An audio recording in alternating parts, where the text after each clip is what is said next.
Guys నమస్తే welcome back to my new vlog. So floods వెళ్ళిపోయినాయి next day అయితే ఇది అనమాట. సో ఇంత డిజాస్టర్గా అయిపోయింది చూడండి లొకేషన్ మొత్తం. సో ఇది వచ్చేసి ఆ ప్రకాష్ నగర్ బ్రిడ్జ్ అన్నాం చూడండి, 9 మెంబర్స్ ఇరుక్కున్న ఏరియా అనమాట. సో ఎలా మారిపోయింది అయితే చూసారు కదా, వాటర్ లెవెల్ వల్ల చాలా డ్యామేజ్ అయితే వచ్చింది.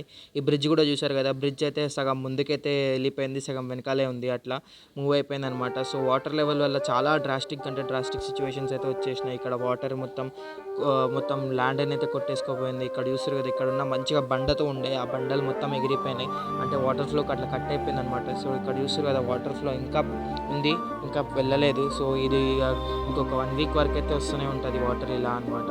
సో ఇక్కడ చూసేలోగా ఈ స్టెప్స్ మనం రీసెంట్ వ్లాగ్స్లో చూస్తుంటారు, నేను చాలాసార్లు పెట్టే ఉంటా. బట్ ఇక్కడ చూడండి ఇప్పుడు ఎలా మారిపోయిందో, ఇది ఇక్కడ నుంచి కూడా వాటర్ రావడం అయితే స్టార్ట్ అయిపోయింది.